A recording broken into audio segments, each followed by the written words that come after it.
Hi అండి, welcome to my channel. నేనైతే ఈ ఇనుప కడాయిని ఎలా డీప్ క్లీనింగ్ చేసుకోవాలో చెప్తానండి. చాలా సింపుల్గా చేసుకోవచ్చు. నాకైతే దీని కాస్ట్ 350 పడింది. ఇందులోని మనం వంట చేసుకొని తింటే ఐరన్ పుష్కలంగా దొరుకుతుందని అంటే నేనైతే ఈ ఇనుప కడాయి 350కి తీసుకున్నాను. టేస్ట్ కూడా ఇలా ఇందులో వండుకుంటే టేస్ట్ కూడా చాలా బాగుంటుందంట. అందుకే ఒకసారి ట్రై చేద్దామని నేనైతే ఇది డీప్ క్లీనింగ్ అయితే ఖచ్చితంగా ఉండాలంట. మనం మామూలుగా వాష్ చేసుకొని అయితే వంట చేసుకోకూడదంట. దీన్ని చాలా బాగా క్లీన్ చేసుకుంటేనే ఇందులో మనం వంట చేసుకొని తింటేందుకు పాసిబుల్ అంట.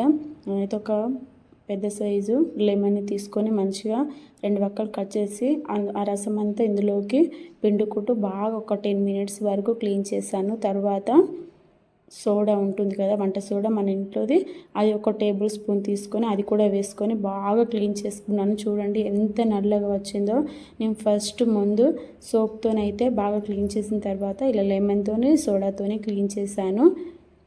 ఇలా మంచిగా ఒక 3-4 టైమ్స్ బాగా సోడా వేసుకుంటూ మొత్తం క్లీన్ చేసుకోవాలి. తర్వాత మళ్ళీ ఒకసారి సోప్తోని క్లీన్ చేశాను. ఇందులో అయితే వండుకొని తింటే మనకు ఐరన్ తక్కువ ఉన్న వాళ్ళకైతే ఇలా వండుకొని తింటే చాలా బాగా ఐరన్ పెరుగుతుందంట.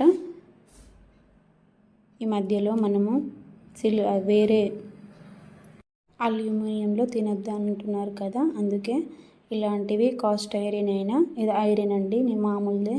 కాస్ట్ ఐరన్ అయితే కొంచెం రేట్ ఎక్కువ పడుతుంది.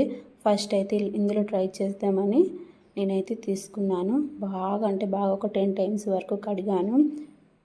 ఇలా మంచిగా వాష్ చేసుకున్న తర్వాత కొంచెం ఆయిల్ రాసుకొని తుడుచుకొని మనం స్టవ్ పైన పెట్టుకొని ఇందులో సన్నగా కట్ చేసిన కొంచెం ఆయిల్ తీసుకొని సన్నగా కట్ చేసిన ఆనియన్స్ ముక్కల్ని వేసుకొని ఒక 10-20 మినిట్స్ మంచిగా వేయించాలి.